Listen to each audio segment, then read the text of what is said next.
आज हम कर रहे हैं चैप्टर नंबर 3 बिजनेस एनवायरनमेंट का वन शॉट, जिसके अंदर हम लोग एक बार फिर से बिजनेस एनवायरनमेंट को रिवाइज कर रहे हैं। हमारे पास बिजनेस एनवायरनमेंट एक बहुत इजी कॉन्सेप्ट है, ठीक है, बहुत इजी चैप्टर है।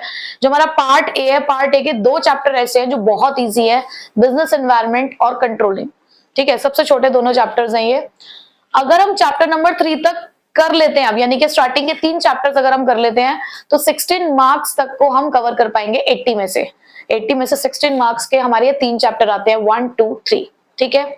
जहां पर हमने देखा कि chapter number 1 6 to 7 marks cover कर रहा है और वहीं पे हमारा chapter number 2 6 to 7 marks cover कर रहा है। इसका मतलब इस चैप्टर की वेटेज 3 से 4 नंबर तक की रहेगी लगभग। हो सकता है 6 नंबर में आ जाए, वैसे 6 नंबर में कभी इसका क्वेश्चन पूछा नहीं गया है, तो अब मान के चलो कि 3 से 4 नंबर तक आपको ये वाला चैप्टर देखने को मिलेगा, ठीक। तो अब इसके अंदर बेसिकली 4 ही मेन टॉपिक है यहाँ पर हमारे पास। एक है characteristics of business environment, second is importance of business environment, dimensions of business environment and demonetization का एक कॉन्सेप्ट है जो हमें पढ़ना है, ठीक है। Let's start with features of business environment.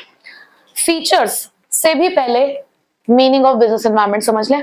सबसे पहले समझते हैं व्हाट इज बिजनेस एनवायरनमेंट।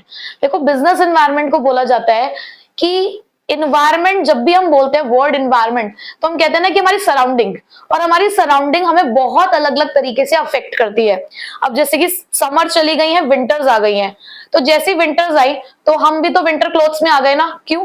क्योंकि हमारी बॉडी को वो जो विंटर है वो अफेक्ट कर रही है, वो जो इन्वायरमेंट है, वो जो क्लाइमेट है वो अफेक्ट कर रहा है, तो हम खुद को उस चीज के लिए प्रिपेयर कर रहे हैं ना।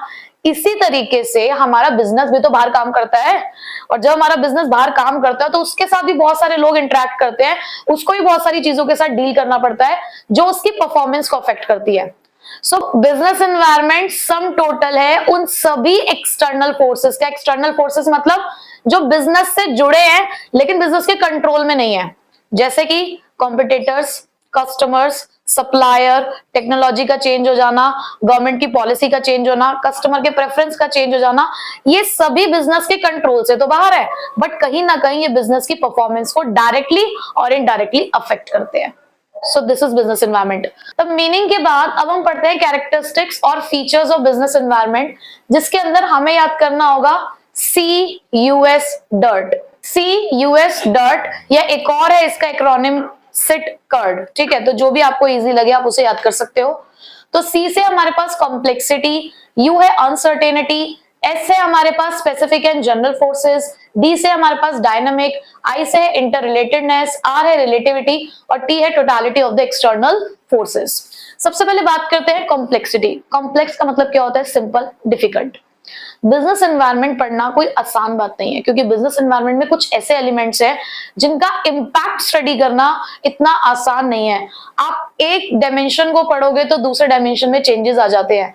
तो बिजनेस एनवायरनमेंट को अगर आप सोचो कि एक साथ इन टोटल पढ़ लो तो बहुत मुश्किल है। आपको हर एक एलिमेंट्स को पार्ट्स में डिवाइड करके पढ़ना पड़ेगा और हर एक एलिमेंट का इंपैक्ट जानना होगा कि उसका हमारे बिजनेस की परफॉर्मेंस पर क्या इफेक्ट पड़ता है, ठीक है। Second, uncertainty. अनसर्टेनिटी का मतलब होता है अनप्रिडिक्टेबल, ऐसी चीज जो बिल्कुल हटके हो रही है, जिसके बारे में हम सोच नहीं रहे हैं, अचानक से कुछ हो गया है। तो बिजनेस एनवायरनमेंट को बोला गया कि बिल्कुल अनप्रिडिक्टेबल होता है, कभी भी कुछ भी हो सकता है हमारे बिजनेस एनवायरनमेंट में। देखो, मैं 3 फीचर्स आपको ऐसे बताऊंगी जो थोड़े से एक जैसे लगते हैं, जब वो केस स्टडी में आते हैं तो बच्चा उनको गलत कर देता है, और वो 3 ऑप्शन में जरूर होते हैं। फिर कौन कौन से वो 3? अनसर्टेनिटी, डायनामिक और रिलेटिविटी। तो मैं आपको बताऊंगी कि आपको कैसे पहचानने हैं ये। तो पहले मैंने आपको अनसर्टेनिटी के बारे में तो ये बोला कि अनसर्टेनिटी का मतलब होता है एक ऐसा इवेंट जिसको प्रेडिक्ट नहीं कर सकते हम, ठीक है। अचानक से कुछ हटके हो गया हमारे बिजनेस के अंदर। स्पेसिफिक एंड जनरल फोर्सेस, 2 तरीके के फोर्सेस से बना है हमारा बिजनेस एनवायरनमेंट, स्पेसिफिक और जनरल। स्पेसिफिक का मतलब होता है ऐसे एलिमेंट्स बिजनेस के जो हमारी बिजनेस परफॉर्मेंस को डायरेक्टली अफेक्ट करते हैं, जैसे कि कस्टमर्स। कस्टमर का 100 से 1000 हो जाना और 1000 से 100 हो जाना एकदम इंपैक्ट करेगा। किसी सप्लायर का हमें रॉ मटेरियल देने से इनकार कर देना एकदम अफेक्ट करेगा। गवर्नमेंट का एक नेगेटिव एटीट्यूड हो जाना हमारे बिजनेस के लिए एकदम इंपैक्ट करेगा। तो ये ऐसे चीजें हैं, ऐसे फोर्सेस हैं जो हमारे बिजनेस को डायरेक्टली अफेक्ट करते हैं। वहीं पे जनरल फोर्सेस ऐसे फोर्सेस होते हैं जो इनडायरेक्टली अफेक्ट करते हैं, जो ये है। ये हमारे जनरल फोर्सेस के टाइप्स है, जिसके अंदर लीगल, पॉलिटिकल, इकोनॉमिकल, सोशल और टेक्नोलॉजिकल। देखो इनका इम्पैक्ट जनरली सभी बिजनेसेस पे पड़ेगा ना उस इंडस्ट्री के, बट अगर किसी एक पर्टिकुलर बिजनेस के कस्टमर 100 से 1000 हो गए तो वो सिर्फ उसकी बिजनेस परफॉर्मेंस को अफेक्ट कर रहा है ना डायरेक्टली। बट अगर लीगल एनवायरनमेंट में चेंज होता है, पॉलिटिकल एनवायरनमेंट में चेंज होता है, तो जितने भी बिजनेसेस ऑपरेट कर रहे होंगे सब पे इफेक्ट आएगा, उस पे भी आएगा और बाकी सब पे भी आएगा, तो इनडायरेक्टली इफेक्ट कर रहा है। ठीक है। डायनामिक, डायनामिक का मतलब हमेशा चेंज से होता है। जब भी हम डायनामिक की बात करते हैं तो डायनामिक का मतलब होता है चेंज, हमारे एग्जिस्टिंग ऑपरेशंस में चेंज की बात हो रही होती है। डायनामिक का मतलब ये नहीं कि कुछ हटके हो गया, नहीं, ऑलरेडी आप काम कर रहे हो बट उस काम को करते करते कुछ चेंजेस आपको इंट्रोड्यूस करने पड़ रहे हैं एग्जिस्टिंग ऑपरेशंस में, उसे डायनामिक कहते हैं। ठीक है। उसके बाद इंटर रिलेटेडनेस, यानी कि आपस में कुछ रिलेशन है। जितने भी एलिमेंट्स है ना बिजनेस एनवायरनमेंट्स के जो हम पढ़ेंगे, इनका आपस में एक रिलेशन है, एक का इंपैक्ट दूसरे पर भी पड़ता है। यानी कि अगर एक एनवायरनमेंट में चेंज आता है तो उसका इंपैक्ट कहीं ना कहीं दूसरे एनवायरनमेंट पे भी पड़ता है। जिसका सिंपल सा एग्जांपल हम एक ही याद रखते हैं कि हेल्थ अवेयरनेस आ जाने की वजह से आजकल बहुत ज्यादा जिम प्रोडक्ट्स इनकी डिमांड बढ़ने लग गई है। ठीक है। तो कहीं ना कहीं हमारे यहाँ पे सोशल ट्रेंड आ रही है और सोशल ट्रेंड कहीं ना कहीं हमारी इकोनॉमी को भी अफेक्ट करता है। ठीक है। उसके बाद रिलेटिविटी, रिलेटिव यानी कि कहीं ना कहीं हमसे जुड़ा है। हम कहते नहीं हमारा रिलेटिव है, रिलेटिव क्यों कहते हो? क्योंकि वो आपसे जुड़ा है ना किसी ना किसी रिश्ते से।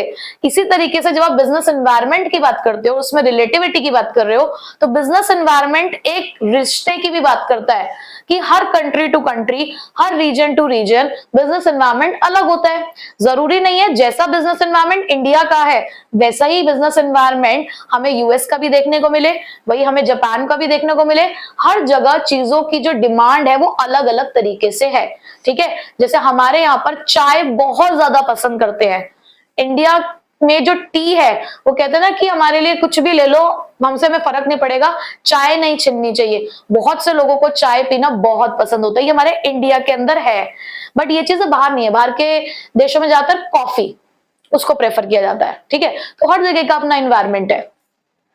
टोटलिटी ऑफ एक्सटर्नल फोर्सेस, अभी जितना कुछ भी हमने पढ़ा इस सभी का सम टोटली तो है बिजनेस एनवायरनमेंट।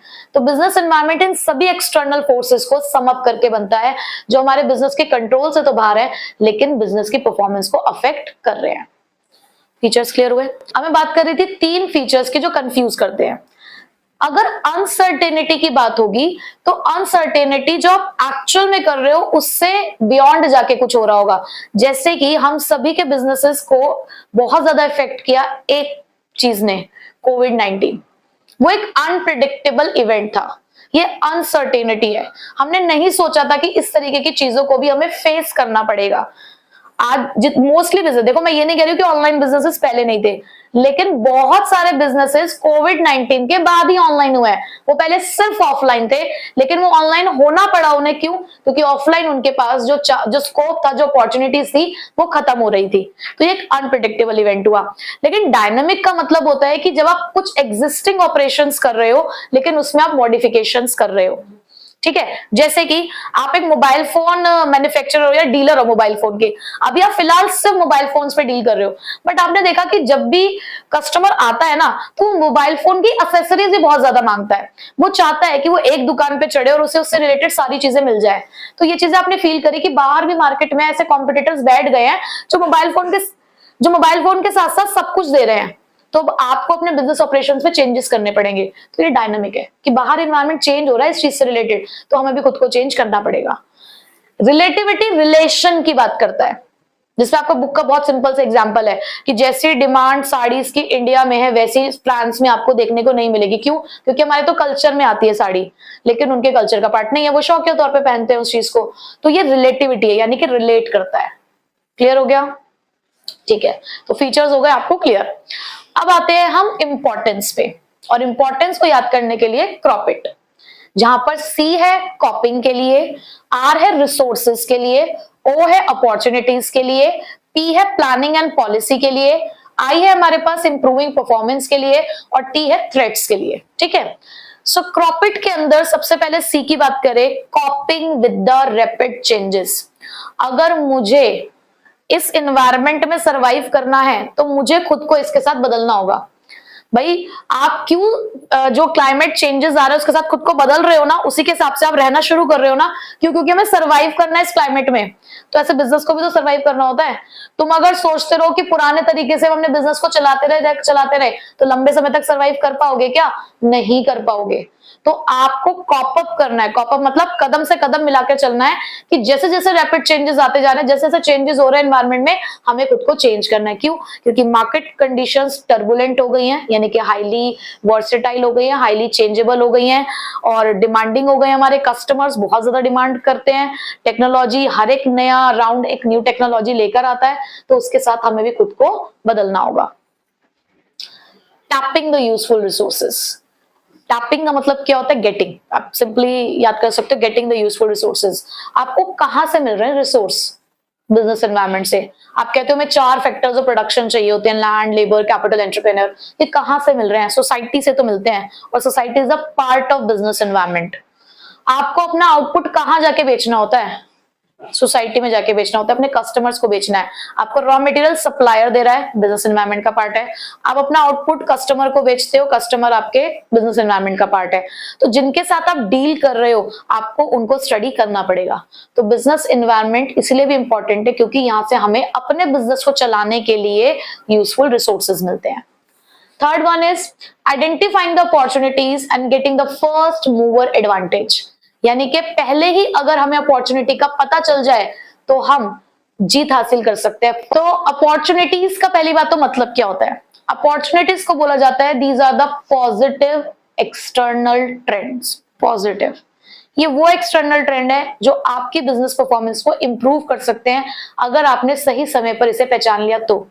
कहते हैं ना कि सक्सेस उसी को मिलती है जो सही समय पर अपॉर्चुनिटी को हासिल कर लेता है। अपॉर्चुनिटी आपके दरवाजे पर आके खटखटाती नहीं है, हमें उस तक जाना पड़ता है।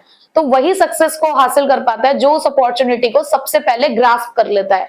तो यहाँ पर इसका सबसे बड़ा एग्जांपल जो हमारी बुक भी बताती है वो मारुति उद्योग के बारे में बताती है कि मारुति उद्योग वो पहली ऐसी कंपनी थी जिसने इंडिया के अंदर ये पहचाना कि इंडियन मार्केट्स के अंदर, मतलब इंडिया के अंदर जो पॉपुलेशन है वो सबसे ज्यादा मिडिल क्लास पॉपुलेशन है और फैमिलीज होती हैं थोड़ी सी छोटी, तो स्मॉल कार्स आनी चाहिए। तो उन्होंने पहले इस चीज को आइडेंटिफाई किया। तो उस टाइम पर लीडिंग कंपनीज में थी मारुति उद्योग, क्योंकि उन्होंने ही सबसे पहले स्मॉल कार्स यहाँ पर डिस्कवर की थी। ठीक है, तो अपॉर्चुनिटीज भी मिलती है हमें बिजनेस एनवायरनमेंट से।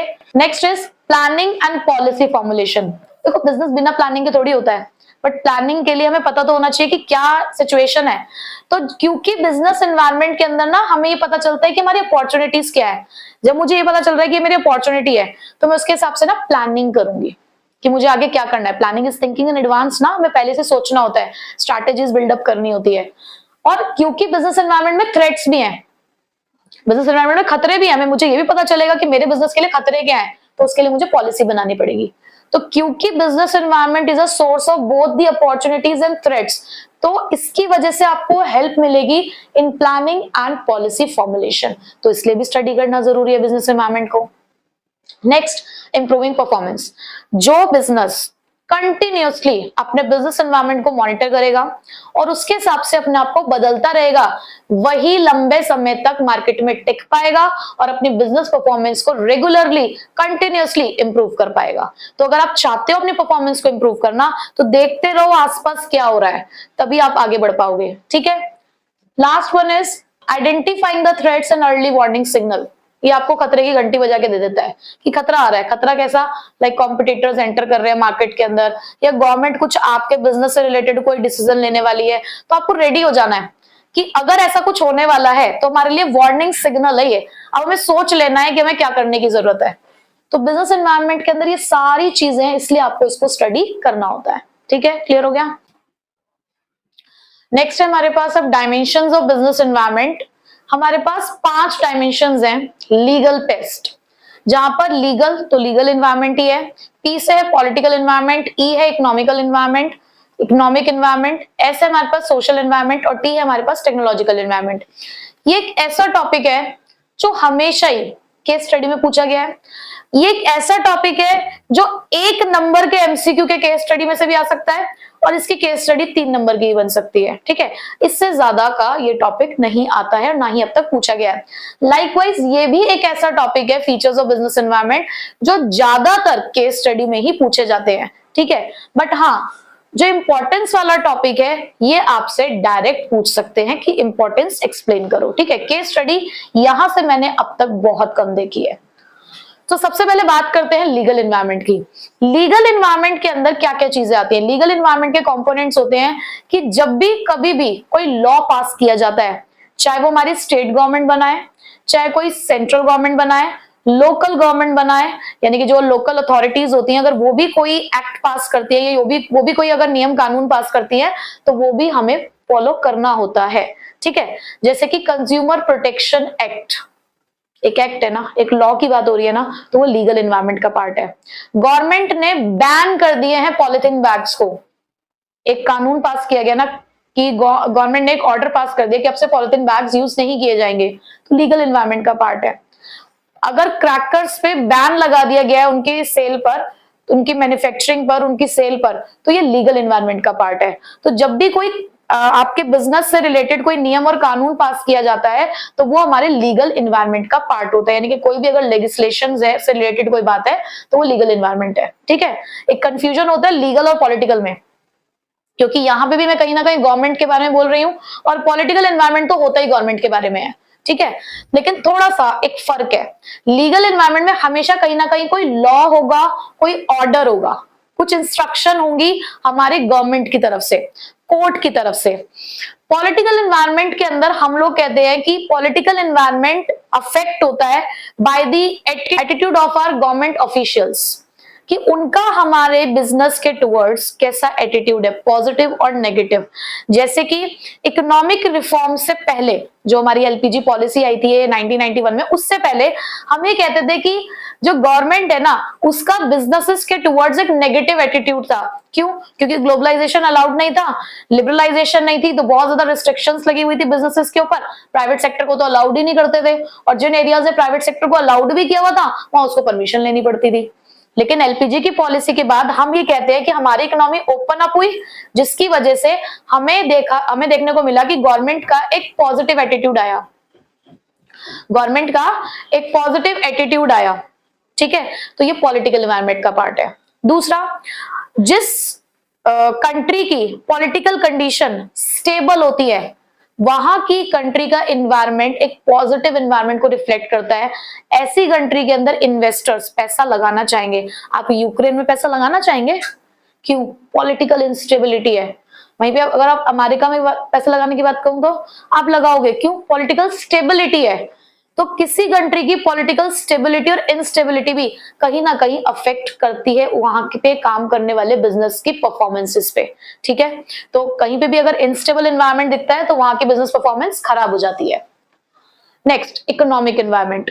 वो सारे कंपोनेंट्स जो इकोनॉमी को अफेक्ट करते हैं, जो हमारे इकोनॉमी से जुड़े हैं, जैसे कि जीडीपी, हमारी कंट्री की जीडीपी, स्टॉक मार्केट की condition, value of a rupee, inflation, deflation, interest rate, personal disposable income, ये सारे वो सारे कंपोनेंट हैं जो इकोनॉमी से रिलेटेड है। जैसे अगर कंट्री के अंदर इन्फ्लेशन आता है, महंगाई आती है, अब एक मैन्युफैक्चरर है, वो रॉ मटेरियल जो पहले 20,000 रुपए में खरीद लेता था, आज वही रॉ मटेरियल उसको 25,000 रुपए में मिल रहा है।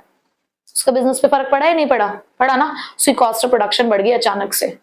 तो यहाँ पर ये ऐसे फैक्टर्स होंगे जो चेंजेस तो इकोनॉमी में हो रहा है लेकिन उसका फर्क हमारे बिजनेस की परफॉर्मेंस पर भी होगा। बैंक ने अपने रेट ऑफ इंटरेस्ट सस्ते कर दिए होम लोन्स के लिए, होम लोन सस्ते हो गए तो किस चीज की डिमांड बढ़ेगी? होम लोन्स की। और जैसी होम लोन की डिमांड बढ़ेगी ना, घरों की डिमांड भी बढ़ेगी, कंस्ट्रक्शन वालों का काम भी बढ़ना शुरू हो जाएगा। तो हुआ ना हमारी इकोनॉमी में एक इम्पैक्ट इसका। Next, social environment. Social environment जुड़ा होता है हमारे ट्रेडिशन, हमारे कल्चर, हमारे सोशल ट्रेंड से और हमारे यहाँ की सोशल कुछ पॉलिसीज से। जैसे कि फेस्टिवल्स का टाइम जब भी आता है तो उस टाइम पे उस फेस्टिवल के अंदर जो चीजें इस्तेमाल की जाती है ना, उन चीजों की अचानक से डिमांड बढ़ जाती है। उसके अलावा यहाँ पर मैं अगर सोशल ट्रेंड्स की बात करूं कि जब भी सोसाइटी में कोई एक ट्रेंड आता है तो उस ट्रेंड से रिलेटेड जो चीजें होती है उन सब चीजों की भी डिमांड बढ़ जाती है। कहीं ना कहीं यहाँ पर हमारे कुछ मॉरल वैल्यूज को भी यहाँ पर इंक्लूड किया जाता है। तो ये बहुत सारी ऐसी चीजें हैं। यहाँ पर हम सोशल इक्वालिटी की भी बात करते हैं, जहां पर हम मैन और वुमेन की बात करते हैं, ठीक है, जैसे कि रेलवेज में रिजर्वेशंस वगैरह होना, ठीक है, ये सब चीजें। तो सोशल एनवायरनमेंट जुड़ा है हमारे उन सभी सोशल ट्रेंड, हमारे जो रिचुअल्स हैं, जो ट्रेडिशन है, जो कल्चर से रिलेटेड चीजें हैं, उन सभी की वजह से बिजनेस परफॉर्मेंस का चेंज हो जाना। जैसे मैंने आपको एक एग्जांपल क्या दिया, फेस्टिवल्स के टाइम पे कुछ पर्टिकुलर चीजों की डिमांड का बढ़ जाना, सोशल ट्रेंड आ जाने की वजह से। अभी मैंने इंटर रिलेटेड में भी तो बताया था ना, जिम सोशल ट्रेंड आ रहा है आजकल। मैं देख रही हूँ 8th क्लास वाले बच्चे भी आजकल जिम जा रहे होते हैं। तो यहाँ पे क्या है, सोशल ट्रेंड आ गया, फिटनेस, लोगों के अंदर बहुत ज्यादा फिटनेस फ्रीक होने का एक ट्रेंड आ गया है, तो उस वजह से उनसे रिलेटेड चीजें बढ़ गई हैं, ठीक है। टेक्नोलॉजिकल एनवायरनमेंट सबसे इजी होता है, सबसे इजी होता है इसको पहचानना। जहां कोई भी इन्वेंशन की बात हो रही हो, कोई टेक्नोलॉजी अपग्रेडेशन की बात हो रही हो, कोई इनोवेशन की बात हो रही है, वो टेक्नोलॉजिकल एनवायरनमेंट है। यानी कि टेक्नोलॉजिकल एनवायरनमेंट बताता है new methods of producing a product, कि आपको नए नए मेथड्स के बारे में पता चल रहा है, या फिर जरूरी नहीं है सिर्फ प्रोडक्शन से रिलेटेड, अपने बिजनेस को ऑपरेट करने से रिलेटेड भी अगर आपको कुछ दिख रहा है उसके अंदर, तो वो टेक्नोलॉजिकल एनवायरनमेंट है। जैसे आज अगर तुम्हें एयर ट्रांसपोर्ट यूज करना है, अगर आपको जाना है कहीं बाय एयर, तो उसके टिकट खरीदने के लिए एयरपोर्ट जाते हो क्या? ऑनलाइन खुद बुक कर लेते हो ना। बट आज से कुछ साल पहले ऐसा हो सकता था क्या? नहीं। मूवी देखनी है, मुझे ये जानना है कौन से पीवीआर में कौन सी मूवी लगी हुई है, कितने का शो है और कहाँ हमारी टिकट बुक हो रही है, इवन यहाँ तक भी मुझे अगर जानना है तो कैसे जान पाते हो? वहां विजिट करके आते हो, खुद ही घर से ऑनलाइन उसको बुक कर लेते हो ना।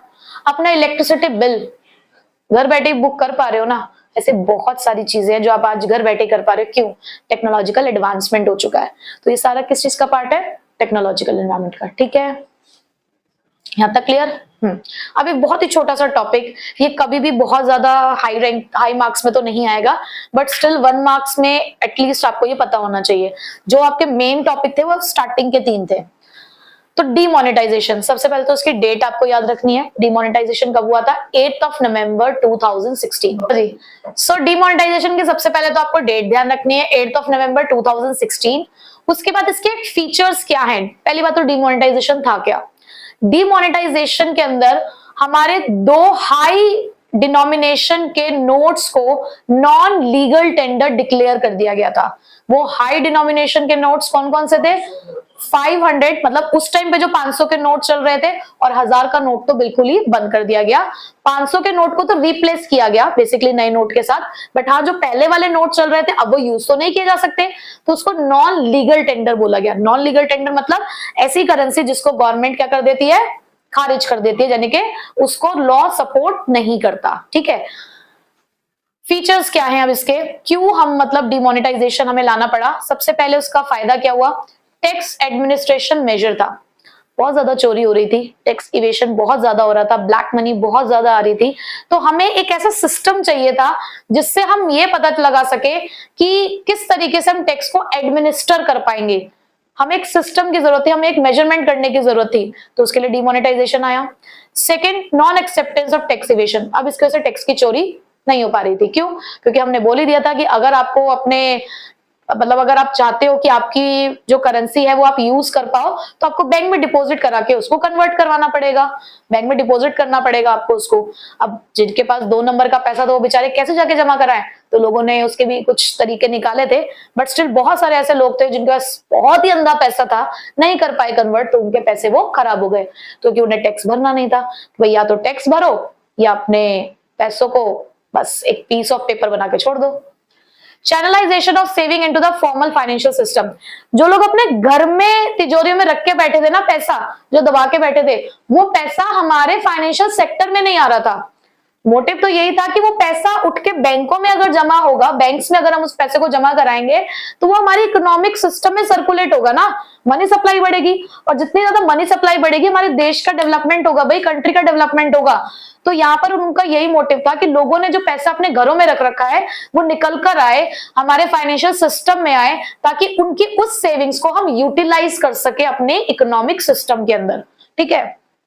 उसके अलावा create a cash light economy, ये डिजिटलाइजेशन आया, ठीक है, कैशलेस इकोनॉमी हम अपनी इकोनॉमी को कहना चाह रहे थे कि यहाँ पर कैश का जो यूसेज था वो बहुत कम हुआ उस टाइम पे, और आज भी बहुत सारे ऐसे लोग जो पहले नहीं यूज करते थे ऑनलाइन पेमेंट सिस्टम को, आज वो यूज करते हैं। आज आप देखो, जो आपकी गली के बाहर कोई स्टॉल लगाकर भी अगर खड़ा है, कोई जूस का एक वो रेडी लेकर भी खड़ा है, तो वो भी आज आपसे आपको स्कैनर दे देता है, तो वो भी इस्तेमाल कर रहा है ना। तो कैशलेस इकोनॉमी की तरफ आज के टाइम पे हम बढ़ रहे हैं, ठीक है। ये तो हुए इसके फीचर्स। इम्पैक्ट क्या हुआ, क्या फर्क पड़ा? पहला, कैश ट्रांजैक्शन कम हुई, बैंक डिपॉजिट बढ़ गई, फाइनेंशियल सेविंग्स बढ़ने लग गई, बट रियल एस्टेट के प्राइस घट गए। क्यों?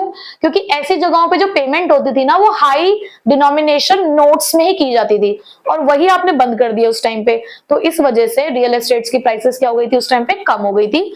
टैक्स कलेक्शन बढ़ गया था, ऑब्वियसली यही तो हमारा मेन पर्पस था, ठीक है। तो बस यही है हमारा बिजनेस एनवायरनमेंट, बहुत छोटा सा चैप्टर है।